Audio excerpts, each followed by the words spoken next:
napapansin nyo ba, ang tahimik ngayon yung 18 na Malita Boys? Una, ito si Atty. Baligod, may kasong paldo-paldo na cyber libel. Yan ang napala mo. Ito, napakasinungaling, dapat ipa-disbar na ito eh. Diba? So pansin nyo, tahimik na ito si Baligod at yung 18 na Maleta Boys o tinatawag nilang Marites. O ngayon, bakit? Paano? Si Mike Defensor nakakulong, wala ng pinanser. Pero alam ko itong si Atty. Baligod, paldong-paldo yan. Kasi may pinangako yan sa 18 na Marites, 5 million bawat isa, no? Basta sumunod lang dito kay Baligod. Walang problema dito kay Baligod kasi alam ko malaki ang binabayad sa kanya at maaring nakakupit pa yan sa mga 18 na Marites o yung Malita Boys. Walang ano sa kanya yung cyber libel. Ito, cyber libel, paldong-paldo yan si Baligod, di ba? May 20,000. Siyempre, ang problema doon, kung saan lugar siya ngayon, magbabayad, magpepiyansa dyan sa kanyang kasong cyber libel. Di ba? Napakadami kasi marami siyang sinangkot na congressman, senador at ibang mga politician na nakatanggap daw ng maleta. Okay, so ito si Baligod, master talaga yan sa paggawa ng script. Noon pa yan, nung panahon pa yan, pagdating sa mga tanim witness, yan sila Mike Defensor, yan magaling yan si Baligod. Kaya deserve na sa kanya yan na makasuhan ng paldo-paldong cyber libel. Kasi dapat nga talaga namang na-disbar na itong abogado na ito eh. Diba? Ang problema sa kanya, wala nang kukuhang mga client dahil talagang subok yan si Baligod pagdating ng pagsisinungaling. Kaya tama lang yan.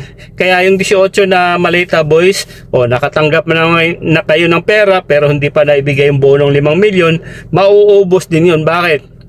Kasi ang dami rin nagkaso sa inyo ng mga politician katulad kay Baligod, no? Na cyber libel. So magkano yun? So mauubos din yung ibabayad sa inyo. Yung iba hindi pa nga full payment na yung sinasabing 5 million. Mauubos. Ito pa mas mahirap. Kung sang lugar na kayo lupalop ng Pilipinas pumupunta para lang umarap dun sa kaso ng cyber libel. Kasi ang mga nagkaso sa inyo iba-ibang lugar. Yung mga politician, mga congressman, iba-ibang lugar po yan. So ibig sabihin pupunta po kayo personal. Kasi kung hindi talagang hahanapin ka ng bata. So deserve lang yan itong mga 18 na Malita Boys at saka itong Baligod na ito, dapat isa sa mga madisbar na dapat yan eh.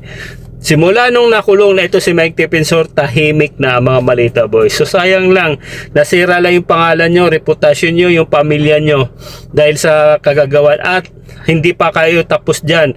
Pupunta at pupunta, mauubos din yung pera nyo pambayad sa mga piyansa pagdating sa cyber libel. Kayong mga 18 kasi bibitawan din kayo ni abogado na Baligod. Iiwanan din kayo niyan. Maaring nakuna na kayo ng pera, hindi na ibigay ng buo, di ba? Kasi ito si Atty. Baligod, paldo rin to.